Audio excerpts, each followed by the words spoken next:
Hello Jaflong, welcome back this another video. তো আজকে আপনাদের জাফলং সিলেট থেকে নতুন একটা ভিডিও নিয়ে এসেছি। তো মেইন পয়েন্ট থেকে জুম করে আজকে আপনাদের সব কিছু দেখাবো। তো দেখুন, ইন্ডিয়ার বর্ডার বা পাহাড়, তার মধ্যে যেগুলো সাদা সাদা এগুলো দেখছেন, এগুলো কিন্তু হচ্ছে এগুলো মেঘ, দেন উপরে আকাশ এবং নিচে পানি। কত সুন্দর পরিবেশ! এরকম পরিস্থিতি আসলে খুব সুন্দর হয়। তারপর জাফলং যেই মেইন পয়েন্ট থেকে দেখাচ্ছি সেটা হচ্ছে সাদা পাহাড়ের যে জায়গাটা। তো আসলে কিছুদিন আগে যে পাহাড়গুলো নিয়ে কাহিনী হয়েছিল, যদিও ভিডিওটা আমার আগের ছিল, তারপরও এই সাদা পাহাড়গুলো এসেছে। যাই হোক, তো এই যে স্বচ্ছ পানি, খুব ঠান্ডা, পাহাড় বেয়ে কিন্তু পানিগুলো আসে, খুবই ঠান্ডা পানি। আর বিশেষ করে দেখুন, একদম চারপাশটা গাছে ভরা, সবুজে ভরা, সব কিছু মিলিয়ে অসাধারণ।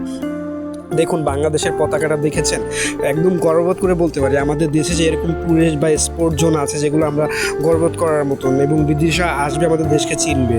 আর সমুদ্রের কথা কি বলবো, এই সমুদ্র আসলে মনে হয় সমুদ্রের মাঝে সবসময় হারিয়ে ফেলি। কারণ মানুষের মন খারাপ হলে অবশ্যই সমুদ্র ভ্রমণ করুন, কারণ সমুদ্র ভ্রমণ করলে আপনার দুঃখ কষ্ট সব একদম নিমেষে শেষ হয়ে যাবে। পরবর্তী ওইটা শেষ করে যখন লাস্ট মোমেন্টে আসলাম, তো সিলেটের চা বাগান না ঘুরলেই নয়। তো এই সেই চা বাগানটা যেটা আজকে আপনাদের দেখাচ্ছি, এই একদম পুরো কত সুন্দর, বলতে গেলে অসাধারণ।